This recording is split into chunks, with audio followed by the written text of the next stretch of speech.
Welcome, everyone. Welcome to Europe 1973. Today is episode 5, Coming Home. Today we follow Richard and David Brewer on their amazing little summer vacation that they took to Europe 50 years ago.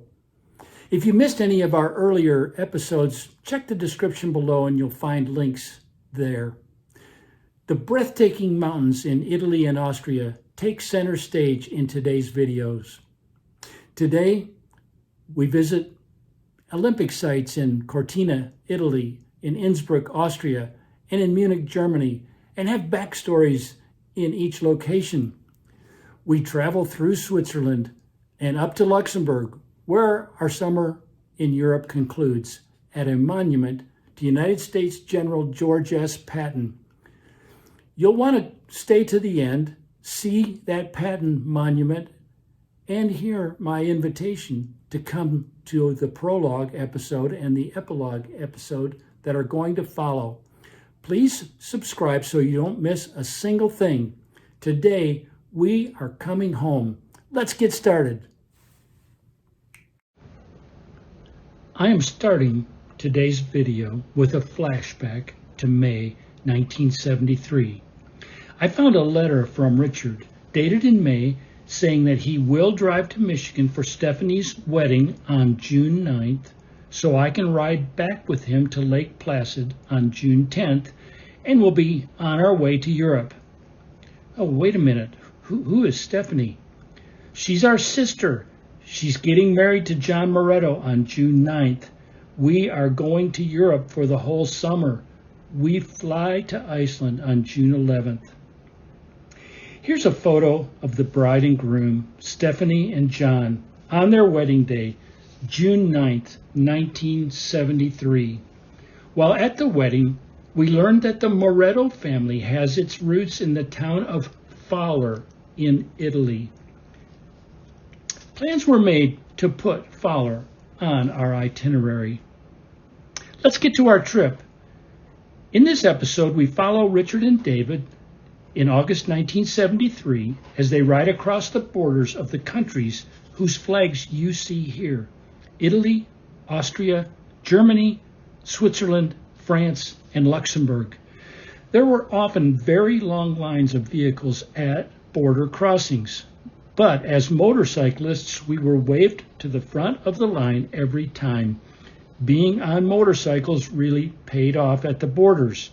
On August 7th, we left Venice and headed north to make connection with John and Stephanie Moretto's family in Fowler. And we also had another important appointment in mind, our flight to Iceland on August 24th. There's a plaza in the village of Fowler with this church at one end. When we rode into the plaza, we were met and greeted in the most generous and heartwarming way by the family and a good-sized group of townspeople. We spent one night in Fowler with the beautiful and hospitable family, Moretto family.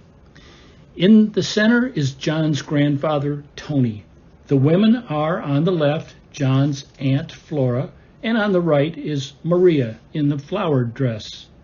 I'm not sure of the first names of the two young men here, but I think that the guy in the yellow shirt is named Tony, and the one in the blue shirt is named Giuseppe. The younger Tony spoke the most English and served as our guide and interpreter. Our visit in Fowler was great. We were treated like royalty.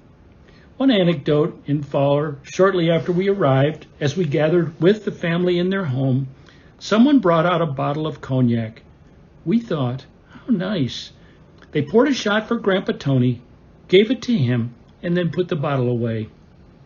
Richard and I got a chuckle about that. Well, here we go. Let's look at these images of the village of Fowler and the surrounding countryside.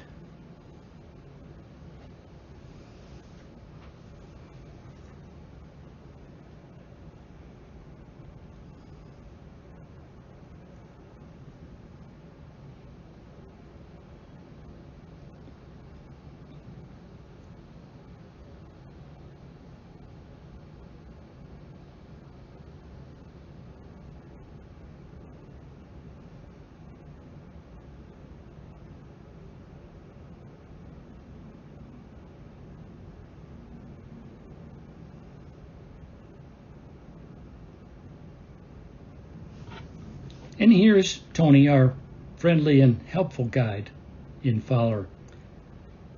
This final image, taken from the inside of the simple shed that the Moretto family owned, has always been a favorite of mine from the whole trip. I'm going to be thinking about why this image appeals to me so much. I'll let you know. On August 8th, we rode up to Cortina to spend one night. This is a stock photo of Cortina as it is today.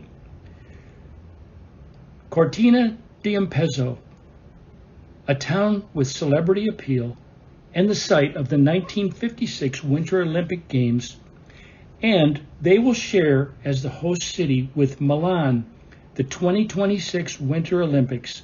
It will be Milano Cortina 2026.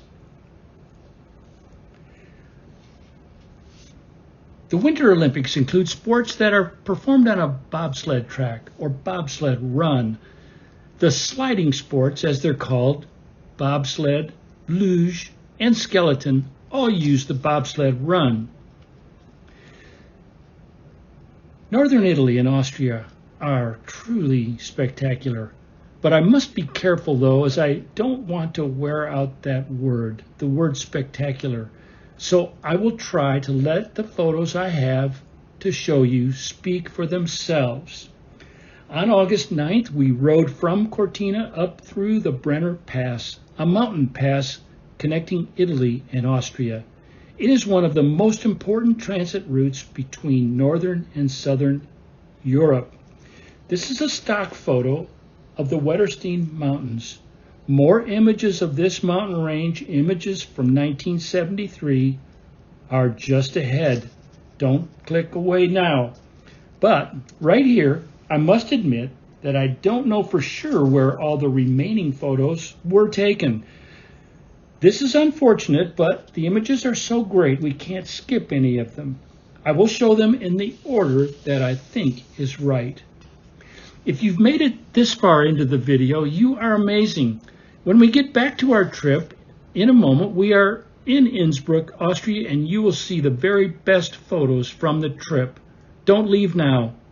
Let's catch up on Watergate happenings back in the States. During August 1973, President Richard Nixon was losing his battle for executive privilege concerning the tapes of White House conversations. The photo you see is Watergate Special Prosecutor Archibald Cox in his Washington, D.C. office on August 29, 1973. On August 9th, the United States Senate took legal action against President Nixon for his failure to comply with a subpoena for several of the White House tapes. On August 15th, Nixon addressed the nation claiming executive privilege for the tapes. And on August 29th, Judge Sirica ordered President Nixon to hand over 9 tapes of White House conversations so he could review them in private. On August 9th, we arrived in Innsbruck, Austria for one night. Now we're going to approach Innsbruck with 2 segments in the video presentation. First are the Olympic facilities at Innsbruck from 1964 and some backstory that features Richard and his interest in competitive winter sports. After that, we will show the mountains that Richard photographed in 1973, and you won't be disappointed. So here we go. Innsbruck, Austria hosted both the 1964 and the 1976 Winter Games. Richard was intensely interested in the ski jump and bobsled run at Innsbruck, and while we were there in 1973, he took a number of photos of those facilities.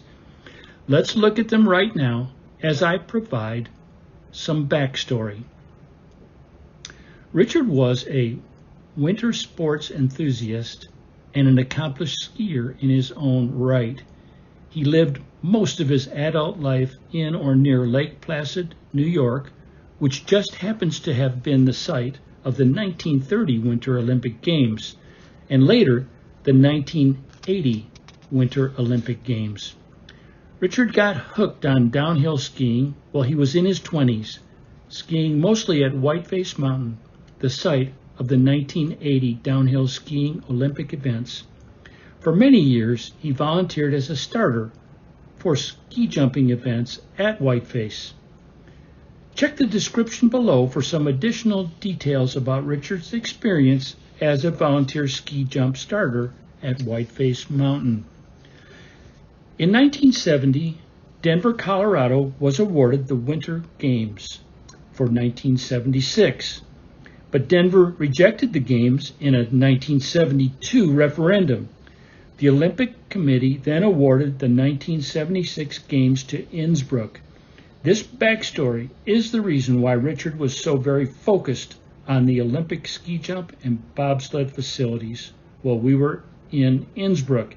He knew that the 1976 Olympic Games would be there in Innsbruck. Here are views of the ski jump in Innsbruck in 1976 with the changes you see to the ski jump being on the drawing board when we were there in 1973. Now, here are the photos from the Austrian Alps that Richard took. These need no narration. Here we go.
Wow, those were awesome.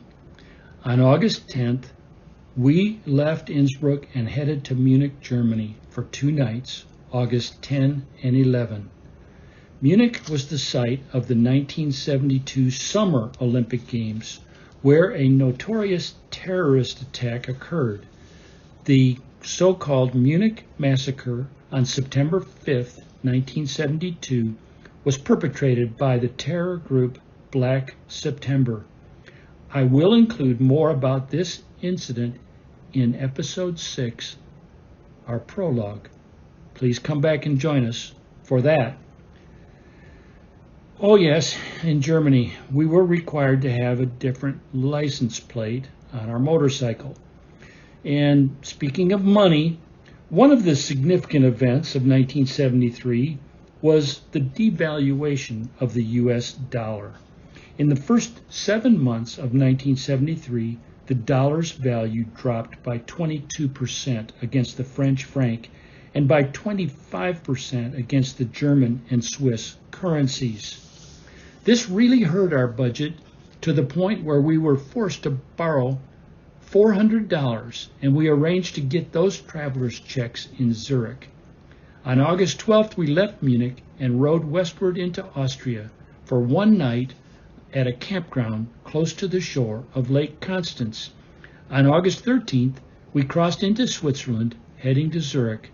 We spent 2 nights there, August 13th and 14th. In Zurich at the American Express office, we picked up the additional $400. I know $400 seems so small, so let me provide a little perspective. In 1973, the average cost of a new house was $32,500. A new car averaged $3,415. The average income in the U.S. was $10,300. Here's a stock photo of Interlaken, Switzerland. On August 15th, we rode to Interlaken for 1 night. On August 16th, we left Interlaken and rode down and out of the mountains through Bern and Basel, Switzerland, and into the southwest corner of Germany for 1 night camping near Badenweiler. On August 17th, we rode to Strasbourg, France. On August 18th, we rode to Nancy, France. On August 19th, we rode to Luxembourg for 5 nights with Icelandic family. Here is Margaret Adelstein daughter with her family in Luxembourg in 1973. Her adopted son, John, the tall boy with the green shirt, also appears in this next photo taken in Reykjavik, Iceland in 2009 when Richard and I visited Iceland for a second time, this time with our families. Check out the classic 1959 Plymouth that John had. Here's John showing it off. After Luxembourg, we had a 2-day layover in Iceland before landing in New York City to reunite with our motorcycles and head home. But before we flew out of Luxembourg, we visited this monument built in honor of United States General George S. Patton. It's located at Innsbruck, Luxembourg. Patton is a film with George C. Scott playing General Patton. It is a fact that President Nixon watched Patton multiple times in the White House theater while serving as president. I'll leave it to you to draw your own conclusions about that fact. That's me at the Patton Monument standing on a tank. My tank is full, as you can easily see from this photograph. 1973 has really been an amazing year for me.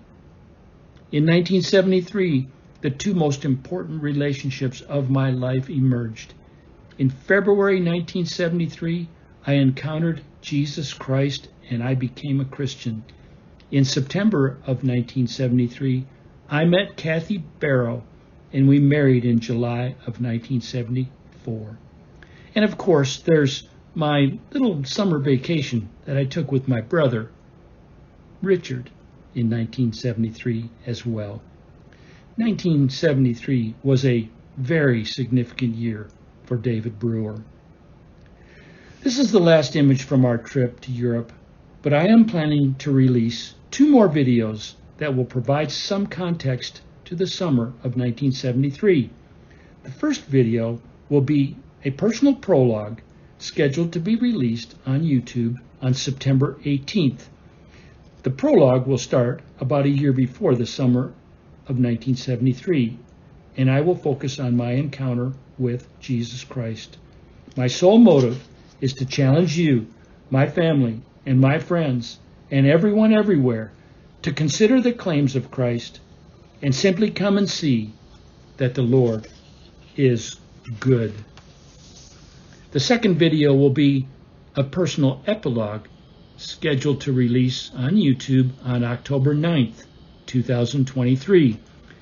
That will start right after I get home from Europe and will focus on some additional significant events in my life up to my wedding day on July 27th, 1974. Thank you so much for watching today's video. My tank was really full at the end of our trip to Europe. I'm so thankful that God chose me to be a part of His family. So glad that I encountered Him as my Lord and Savior in 1973. The trip was so incredible, beyond anything that I could even imagine. So incredible. God is so good. The earth truly is filled with His glory. Please come back. Join us for the prologue episode that releases September 18th. You don't want to miss it. Bye for now.